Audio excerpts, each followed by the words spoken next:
राधे कृष्णा जय बोलो गंगा मैया की जय. அழகான வைகாசி அனுஷ தினம் இன்று ரொம்ப விசேஷமான ஒரு நாள். திருவள்ளுவருடைய அவதார தினம் இன்று. அதுக்கப்புறமா சுவாமி ராமானுஜருடைய பிரிய சிஷ்யன் கூரத்தாழ்வானுடைய பிள்ளைகள் பராசர பட்டர், ஸ்ரீராம பட்டர், வேதவியாச பட்டர் அவர்களுடைய அவதார தினம் இன்று. காஞ்சி மகா பெரியவாளுடைய அவதார தினமும் இன்று தான். அப்படிப்பட்ட ஒரு நல்ல நாளில் ஹிமாலயாஸில் வசிஷ்ட குஹாவில் இப்போ நான் நின்றுருக்கேன். அழகாக இங்கே கங்கையை பாருங்க.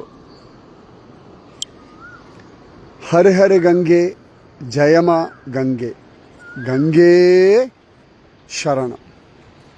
இந்த கங்கை எல்லாருடைய பாபங்களையும் நாசம் செய்கிறாள். இந்த இடத்துல வசிஷ்டர் உட்காந்து தபஸ் பண்ணியிருக்கார், அருந்ததி தபஸ் பண்ணியிருக்கார், நீ எத்தனையோ மகாத்மாக்கள் இன்றும் தபஸ் பண்ணிட்டு இருக்கா. அப்படிப்பட்ட புண்ணியமான தீர்த்தத்தில் நான் நின்றுருக்கேங்க. உங்கள் மூதாதையர்கள் சத்கதி அடையட்டும், உங்கள் மனசு சமாதானமாகட்டும், உங்கள் பரம்பரையே நன்னா இருக்கட்டும். இந்த கங்கை போல மனசானது பகவானை நோக்கி ஓடட்டும். குந்தி தேவி அப்படிதான் பிரார்த்தனை பண்ணிக்கிறார்.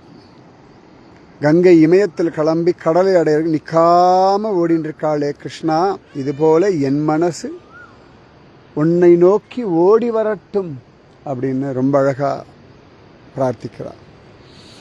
இந்த கங்கை புத்திரன்தான் காங்கேயனான ஸ்கந்தன். இந்த கங்கையினுடைய புத்திரன்தான் பீஷ்ம பிதாமகர்.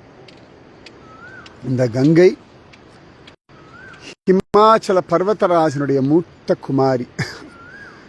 இந்த கங்கையினுடைய தங்கை தான் பார்வதி.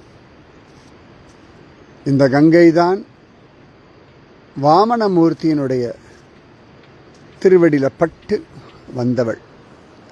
இந்த கங்கையினுடைய பிரபாவத்தை ராமனே உட்கார்ந்து கேட்க விஸ்வாமித்திரர் சொன்னார்னு ஸ்ரீமத் ராமாயணம் சொல்றது. இந்த கங்கை ரொம்ப விசேஷமானவள். எல்லாரும் சமாதானம், சாந்தி, நிம்மதியோட, ஐஸ்வர்யத்தோட நன்னா இருங்கோ. அழகான வசிஷ்ட குஹா இது, அருந்ததி குஹா. உங்கள் மனசுலையும் சமாதானம், சாந்தி, நிம்மதி, பக்தி, ஞான, வைராக்கியம் எல்லாம் உண்டாகட்டும். ஆயுர் ஆரோக்கிய ஐஸ்வர்யம் பூரணமாக சித்திக்கட்டும். ராதே கிருஷ்ணா. பெரிய பாக்யம். தோ பின்னாடி கங்கை, இமயமலை, வேறு என்ன வேணும்?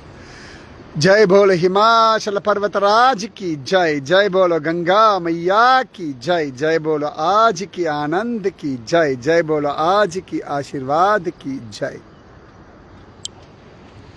ராதே கிருஷ்ணா. ஒரு நாள் கங்கை உங்களையும் கூப்பிடுவாள். இந்த பரிபூர்ண ஆனந்தத்தை உங்களையும் அனுபவிக்க வைப்பாள். ராதே கிருஷ்ணா.